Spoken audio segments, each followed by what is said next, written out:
Hi everyone, welcome back to Learn Easily. A Tiger for Malgudi by R.K. Narayanan. R.K. Narayan ರವರು ಬರೆದಿರುವ A tiger for Malgudi Kannada ಸರಳ ಸಾರಾಂಶ ನಿಮಗಾಗಿ. ಈ ಒಂದು ಕಥೆಯಲ್ಲಿ ನೋಡಿದಾಗ ಮಾಲ್ಗುಡಿಯಲ್ಲಿ ಒಂದು ಹುಲಿ, ಆ ಹುಲಿಯ ಹೆಸರು ರಾಜ ಅಂತಕ್ಕಂತಹ ಹುಲಿಯ ಪರಿಚಯದೊಂದಿಗೆ ಈ ಕತೆ ಪ್ರಾರಂಭವಾಗುತ್ತೆ. ಆ ಹುಲಿ ಮಾಲ್ಗುಡಿಯ ಒಂದು ಝೂನಲ್ಲಿ ಮಲಗಿದ್ದು ತನ್ನ ಹಿಂದಿನ ದಿನಗಳನ್ನು ನೆನಪಿಸಿಕೊಳ್ಳುವ ರೀತಿಯಲ್ಲಿ ಕತೆ ಪ್ರಾರಂಭವಾಗಿರುತ್ತೆ. ತಾನು ಹೇಗೆ ಈ ಝೂಗೆ ಬಂದೆ, ತನ್ನ ಒಂದು ಫ್ರೀಡಮ್ ಯಾವ ರೀತಿ ಮಿಸ್ ಆಯಿತು, ಮತ್ತು ಯಾವ ರೀತಿ ತಾನು ಕೇಜ್ನಲ್ಲಿ ಅಂದರೆ ಬೋನಿನಲ್ಲಿ ಕಳೆದೆ, ಈ ರೀತಿಯಾಗಿ ತನ್ನ ಎಲ್ಲ ಮೆಮೊರೀಸನ್ನು ಅದು ನೆನಪಿಗೆ ತಗೊಳ್ತಾ ಇದೆ. ರಾಜು ಆ ಹುಲಿ ತನ್ನ ಅರ್ಲಿ ಡೇಸ್ ಅಂದಾಗ ತನ್ನ ಮೊದಲ ದಿನಗಳಲ್ಲಿ ಆ ಕಾಡಿನಲ್ಲಿ ತುಂಬ ಶಕ್ತಿಶಾಲಿಯಾದಂತಹ ಪ್ರಾಣಿಯಾಗಿರುತ್ತೆ. ಆ ಕಾಡಿನಲ್ಲಿರ್ತಕ್ಕಂತಹ ಬಹಳಷ್ಟು ಅನಿಮಲ್ಸ್ ಆ ಒಂದು ಹುಲಿಗೆ ಭಯ ಬೀಳ್ತಾ ಇರುತ್ತೆ. ಯಾವುದೇ ಪ್ರಾಣಿ ಆ ರಾಜ ಹುಲಿಗೆ ಭಯ ಬೀಳದೇ ಇದ್ದಾಗ ಆ ಅನಿಮಲ್ಸನ್ನು ಇದು ಪನಿಷ್ ಮಾಡ್ತಾ ಇತ್ತು, ಅಂದರೆ ಅವುಗಳನ್ನು ಬೇಟೆಯಾಡಿ ತಿಂತಾ ಇತ್ತು.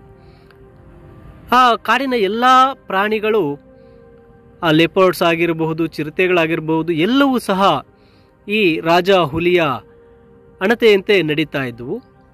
ಆ ರಾಜ ಹುಲಿ ಏನು ಕಮೆಂಟ್ ಮಾಡ್ತಾ ಇತ್ತು ಅದೇ ರೀತಿ ನಡೀತಾ ಇತ್ತು. ಹೀಗಿರಬೇಕಾದ್ರೆ ಒಂದು ದಿವಸ ಆ ರಾಜ ಹುಲಿಗೆ ಒಂದು ಹೆಣ್ಣು ಹುಲಿ ಎದುರಾಗುತ್ತೆ. ಅದು ರಾಜ ಹುಲಿಯ ಒಂದು ಕಮ್ಯಾಂಡ್ಸನ್ನು ಪಾಲಿಸೋದಿಲ್ಲ. ಅವರಿಬ್ಬರ ಮಧ್ಯೆ ಒಂದು ಘೋರವಾದಂತಹ ಫೈಟ್ ನಡೆಯುತ್ತೆ. ಎಷ್ಟು ಭಯಂಕರವಾಗಿತ್ತು ಅಂದರೆ ಆ ಹೆಣ್ಣು ಹುಲಿ ರಾಜ ಹುಲಿಯಷ್ಟೇ ಶಕ್ತಿಶಾಲಿಯಾಗಿತ್ತು. ಅವು ಎರಡೂ ಬಹಳಷ್ಟು ದೀರ್ಘವಾದಂಥ ಫೈಟ್ ಮಾಡುತ್ತೆ. ಇಬ್ಬರೂ ಸಹ ಒಂದು ರಕ್ತದ ಮಡುವಿನಲ್ಲಿ ತುಂಬೋಗಿರ್ತಾರೆ.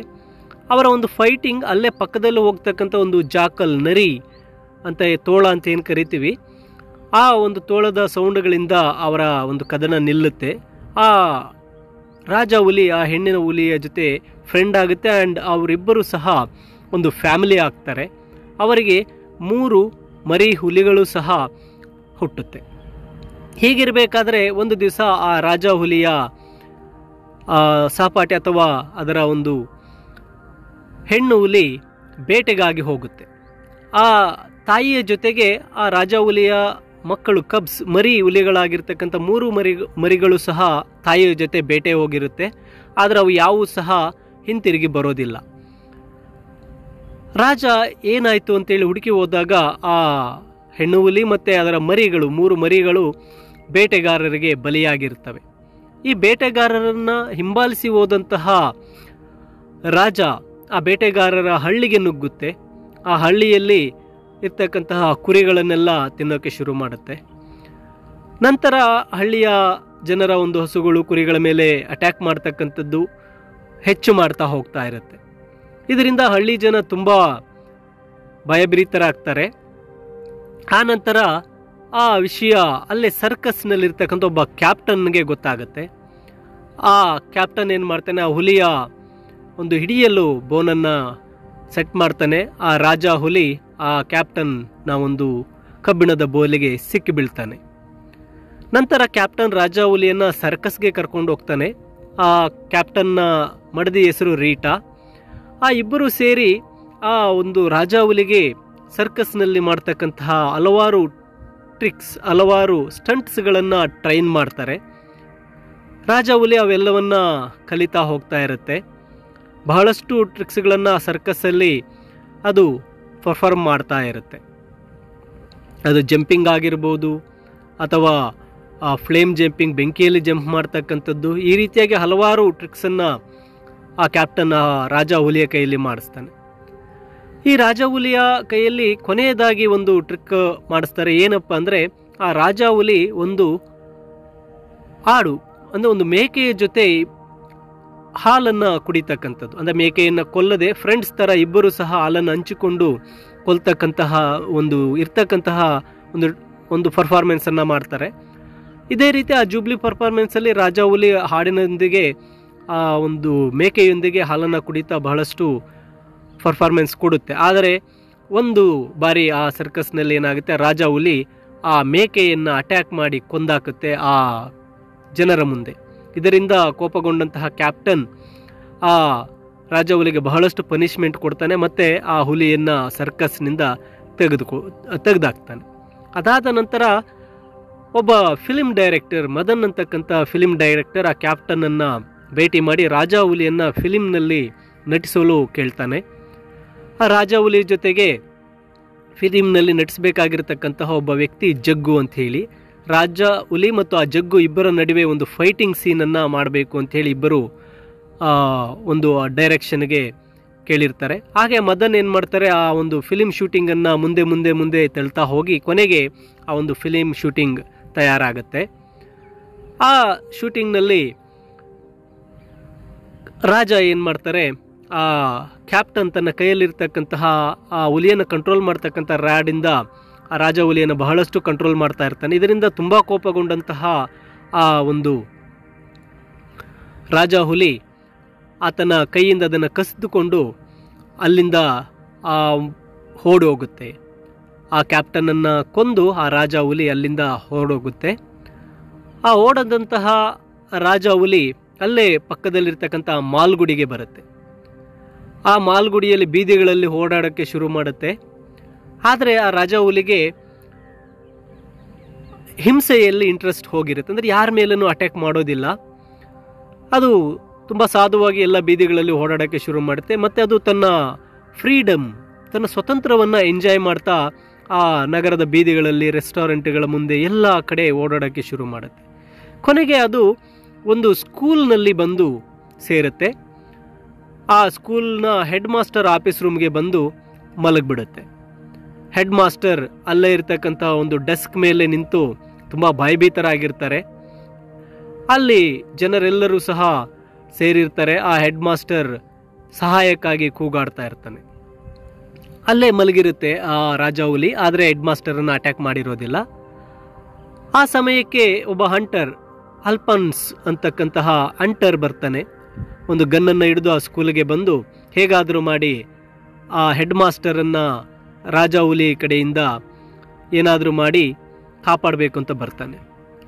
ಆಗ ಆ ರಾಜ ಹುಲಿಗೆ ದ ಮಾಸ್ಟರ್ ಅಂತಕ್ಕಂಥ ಒಂದು ಸ್ಪಿರಿಚುವಲ್ ಮ್ಯಾನ್ ಬಂದು ಅಲ್ಲಿರ್ತಕ್ಕಂಥ ಎಲ್ಲ ಜನರನ್ನು, ಆ ಕ್ರೌಡನ್ನು ಗಲಾಟೆ ಮಾಡದ ಹಾಗೆ ನಿಲ್ಲಿಸಿ ಆ ಒಂದು ಹುಲಿ ಯಾವುದೇ ರೀತಿ ಹೆಡ್ ಮಾಸ್ಟರ್ ಮೇಲೆ ಅಟ್ಯಾಕ್ ಮಾಡದೇ ರೀತಿಯಲ್ಲಿ ಇರುವ ಹಾಗೆ ಆ ಒಂದು ಸ್ಪಿರಿಚುವಲ್ ಮ್ಯಾನ್ ದ ಮಾಸ್ಟರ್ ಆ ಒಂದು ರಾಜನಿಗೆ ಹೇಳಿದ ಹಾಗೆ ಆ ರಾಜ ಹುಲಿಯನ್ನು ಕಂಟ್ರೋಲ್ ಮಾಡ್ತಾನೆ. ಆಗ ಆ ಬೇಟೆಗಾರ ಬಂದಿರತಕ್ಕಂತಹ ಆಲ್ಫಾನ್ಸ್ ಏನು ಮಾಡ್ತಾರೆ, ಆ ಒಂದು ಏಣಿಯಲ್ಲಿ ಆ ಆಫೀಸ್ ರೂಮ್ ಮೇಲೆ ಹತ್ತಿ ಆ ಮಾಸ್ಟರ್ನನ್ನು ಅಲ್ಲಿಂದ ಹೊರಗಡೆ ತರುವ ಪ್ರಯತ್ನ ಮಾಡ್ತಾರೆ. ಅದಾದ ನಂತರ ರಾಜಾಗೆ ಆ ಒಂದು ಮಾಸ್ಟರ್ನ ವರ್ಡ್ಸ್ ಅರ್ಥ ಆಗತ್ತೆ. ಈ ವೈಲೇಷನ್ ಮೀನ್ಸ್ ವೈಲೆನ್ಸ್, ಅಗ್ರೆಷನ್ ಯಾವುದು ಮಾಡಬಾರ್ದು ಅಂತ, ಅಂದರೆ ಹಿಂಸೆ ಮಾಡೋದ್ರಿಂದ, ಕೋಪಗೊಳ್ಳೋದ್ರಿಂದ ಯಾವುದೇ ಪ್ರಯೋಜನ ಇಲ್ಲ, ಅವುಗಳನ್ನು ಬಿಡು ಅಂತ ಹೇಳಿದ ಹಾಗೆ ಆ ಒಂದು ಹುಲಿಗೆ ಕಮ್ಯಾಂಡನ್ನು ನೀಡಿರ್ತಾರೆ. ಆ ರಾಜ ಹುಲಿ ಏನು ಮಾಡುತ್ತೆ, ಹೆಡ್ ಮಾಸ್ಟರ್ ಅಲ್ಲಿಂದ ಹೊರಗೆ ಹೋಗೋವರೆಗೂ ಸುಮ್ಮನಿದ್ದು ತಾನೂ ಸಹ ಅಲ್ಲಿಂದ ಎದ್ದು ಹೊರಗಡೆ ಬರುತ್ತೆ. ಆಗ ಅಲ್ಲಿರ್ತಕ್ಕಂಥ ನೆರೆದಿರ್ತಕ್ಕಂಥ ಎಲ್ಲ ಜನರಿಗೂ ಒಂದು ರೀತಿಯ ಆಶ್ಚರ್ಯ ಆಗುತ್ತೆ. ನಂತರ ಆ ಮಾಸ್ಟರ್ ಮತ್ತು ರಾಜ ಹುಲಿ ಬಹಳಷ್ಟು ದೂರ ಇಬ್ಬರು ಜೊತೆಯಾಗಿ ಓಡಾಡ್ತಾರೆ. ಅಲ್ಲಿ ಆ ಹುಲಿ ಯಾವುದೇ ರೀತಿಯ ವೈಲೆನ್ಸ್ ಅಂದರೆ ಅಟ್ಯಾಕ್ಸನ್ನು ಮಾಡೋದಿಲ್ಲ, ಯಾವುದೇ ಹಿಂಸೆಯನ್ನು ಯಾರನ್ನು ಕೊಲ್ಲುವ ಕೆಲಸಗಳನ್ನು ಮಾಡೋದಿಲ್ಲ. ತುಂಬ ನಾನ್ ವೈಲೆಂಟ್, ಅಹಿಂಸಾತ್ಮಕ ರೀತಿಯಲ್ಲಿ ಅಲ್ಲೆಲ್ಲವೂ ಸಹ ಓಡಾಡ್ತಾ ಒಂದು ಪರ್ವತವನ್ನು ಸೇರ್ಕೊತಾರೆ, ಒಂದು ಬೆಟ್ಟವನ್ನು ಸೇರ್ಕೊಳ್ತಾರೆ. ಅಲ್ಲಿ ಒಂದು ಗುಹೆ ಇರುತ್ತೆ. ಆ ಗುಹೆಯಲ್ಲಿ ಆ ಮಾಸ್ಟರ್ ಮತ್ತು ರಾಜ ಹುಲಿ ವಾಸ ಮಾಡ್ತಾ ಇರ್ತಾರೆ. ನಂತರ ಅಲ್ಲಿಗೆ ಬಹಳಷ್ಟು ವಿಸಿಟರ್ಸ್ ಸಹ ಬರೋಕ್ಕೆ ಶುರು ಮಾಡ್ತಾರೆ. ಯಾಕೆಂದರೆ ಆ ರಾಜ ಹುಲಿ ಜೊತೆ ಒಬ್ಬ ಮನುಷ್ಯ ಇದ್ದಾನೆ, B friend of A tiger. ಆ ಒಂದು ಹುಲಿಯ ಜೊತೆಗಾರ ಮನುಷ್ಯ ಇರೋದ್ರಿಂದ ಅವರಿಬ್ಬರು ಅನ್ಯೋನ್ಯವಾಗಿರೋದನ್ನು ನೋಡೋದಕ್ಕೆ ಬಹಳಷ್ಟು ಜನ ಅಲ್ಲಿ ಬಂದು ಹೋಗ್ತಾ ಇರ್ತಾರೆ. ಹೀಗೆ ಒಂದು ದಿವಸ ಒಬ್ಬ ಹೆಣ್ಣು ವುಮೆನ್ ಅಲ್ಲಿಗೆ ವಿಸಿಟ್ ಮಾಡ್ತಾಳೆ. ಆ ಮಾಸ್ಟರ್ಗೆ ಹೇಳ್ತಾಳೆ ತಾನು ಆ ಮಾಸ್ಟರ್ನ ಹೆಂಡತಿ ಎಂದು ತನ್ನನ್ನು ಪರಿಚಯ ಮಾಡಿಕೊಳ್ತಾಳೆ. ಆಗ ಮಾಸ್ಟರ್ ಆಕೆಗೆ ಹೇಳ್ತಾರೆ, ನಾನು ಆಕೆಗೆ ಒಂದು ಕಾಲದಲ್ಲಿ ಹಸ್ಬೆಂಡ್ ಆಗಿರಬಹುದು, ಆದರೆ ಈಗ ನಾನು ಆ ಸೇಮ್ ಪರ್ಸನ್ ಅಲ್ಲ. ಅಂದರೆ ಆ ಹೆಣ್ಣಿಗೆ ಹೇಳಿ ಕಳಿಸ್ತಾರೆ, ನಾನು ಒಂದಾನೊಂದು ಕಾಲದಲ್ಲಿ ನಿನಗೆ ಹಸ್ಬೆಂಡ್ ಆಗಿರ್ಬೋದು, ಆದರೆ ಈಗ ನಾನು ಆ ಸೇಮ್ ಪರ್ಸನ್ ಅಲ್ಲ. ಏಕೆಂದರೆ ನಾನು ಸಹ ಈ ರಾಜ ಹುಲಿ ಹಾಗೆ, ಈ ರಾಜ ಹುಲಿ ಮೊದಲಿನ ರಾಜ ಹುಲಿ ಅಲ್ಲ, ಇದು ಸಹ ಬದಲಾಗಿದೆ, ನಾನು ಸಹ ಬದಲಾಗಿದ್ದೇನೆ ಅಂತ ಹೇಳ್ತಾರೆ. ಆಕೆ ಆಗ ಅವರನ್ನೆಲ್ಲ ಅಲ್ಲೇ ಬಿಟ್ಟು ಒಂಟಿಯಾಗಿ ಸಿಟಿಗೆ ಸೇರಿಕೊಳ್ತಾಳೆ. ಹೀಗೆ ರಾಜ ಹುಲಿ ತುಂಬ ವಯಸ್ಸು ಹೆಚ್ಚಾಗ್ತಾ ಹೋಗುತ್ತೆ.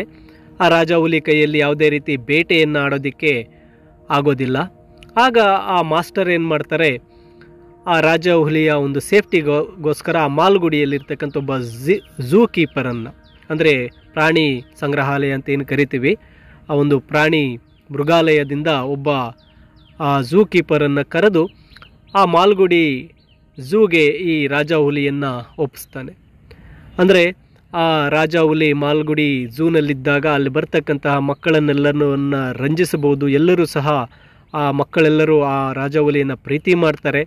ಆ ರಾಜ ಹುಲಿಗೆ ಅಲ್ಲಿ ಬಹಳಷ್ಟು ಆಹಾರ ಸಿಗುತ್ತೆ, ಯಾವುದೇ ರೀತಿ ಬೇಟೆ ಆಡುವಂತಹ ಕಷ್ಟ ಇರೋದಿಲ್ಲ, ಮತ್ತು ಯಾವುದೇ ರೀತಿಯ ವೈಲೆಂಟ್ ಆ್ಯಕ್ಟ್ಸ್ ಅಂದರೆ ಯಾವುದೇ ರೀತಿ ಹಿಂಸಾತ್ಮಕವಾದಂಥ ಕೆಲಸಗಳನ್ನು ಮಾಡುವ ಅವಶ್ಯಕತೆ ಇಲ್ಲ ಅಂತ ಹೇಳಿ ಆ ಮಾಸ್ಟರ್ ಏನು ಮಾಡ್ತಾರೆ, ರಾಜ ಹುಲಿಯನ್ನು ಆ ಮಾಲ್ಗುಡಿ ಝೂಗೆ ಒಪ್ಪಿಸ್ತಾರೆ. ಕೊನೆಗೆ ಆ ಮಾಸ್ಟರ್ ಆ ರಾಜ ಹುಲಿಗೆ ಆ ಗುಡ್ ಬಾಯನ್ನು ಸಲ್ಲಿಸಿ ಅವರಿಬ್ಬರು ಒಬ್ಬರನ್ನೊಬ್ಬರು ಬೀಳ್ಕೊಡ್ಬೇಕಾದ್ರೆ ಹೇಳ್ತಾರೆ, he will meet him again when they have both left their bodies and become their true selves. ನಾವು ಮತ್ತೊಮ್ಮೆ ನಾವಿಬ್ಬರು ಭೇಟಿ ಮಾಡೋಣ, ಯಾವಾಗ ನಮ್ಮ ದೇಹಗಳನ್ನು ಬಿಟ್ಟ ನಂತರ ನಾವಿಬ್ಬರು ಮತ್ತೆ ಭೇಟಿ ಆಗೋಣ, ನಾವಿಬ್ಬರು ಮತ್ತೆ ಸೇರೋಣ ಅಂತ ಹೇಳಿ ದ ಮಾಸ್ಟರ್ ಮತ್ತು ರಾಜ ಹುಲಿ ಒಬ್ಬರನ್ನೊಬ್ಬರು ಬೀಳ್ಕೊಟ್ಕೊಳ್ತಾರೆ. ಆ ರಾಜ ಹುಲಿ ಮಾಲ್ಗುಡಿ ಝೂವನ್ನು ಸೇರಿಕೊಳ್ಳುತ್ತೆ. ಇದು ಈ ಒಂದು ಎ ಟೈಗರ್ ಫಾರ್ ಮಾಲ್ಗುಡಿ ಸಣ್ಣ ಸರಳವಾದಂತಹ ಸಾರಾಂಶ. ಹಾಗೂ ಈ ಸ್ಕ್ರೀನ್ನ ಮೇಲೆ ಕಾಣ್ತಕ್ಕಂಥ PDF ಈ ವಿಡಿಯೋದ ಡಿಸ್ಕ್ರಿಪ್ಷನ್ನಲ್ಲಿ ಲಿಂಕ್ ನೀಡಿರ್ತೇನೆ, ಕ್ಲಿಕ್ ಮಾಡಿ ಡೌನ್ಲೋಡ್ ಮಾಡಿಕೊಳ್ಳಬಹುದು. ನಿಮಗೆ ಈ ಒಂದು ಸಾರಾಂಶದ ವಿಡಿಯೋ ಇಷ್ಟ ಆದಲ್ಲಿ ಲೈಕ್ ಮಾಡಿ, ಹಾಗೂ ನಿಮ್ಮ ಸ್ನೇಹಿತರಿಗೂ ಸಹ ತಪ್ಪದೆ ಶೇರ್ ಮಾಡಿ. ಎಲ್ಲರಿಗೂ ಧನ್ಯವಾದಗಳು.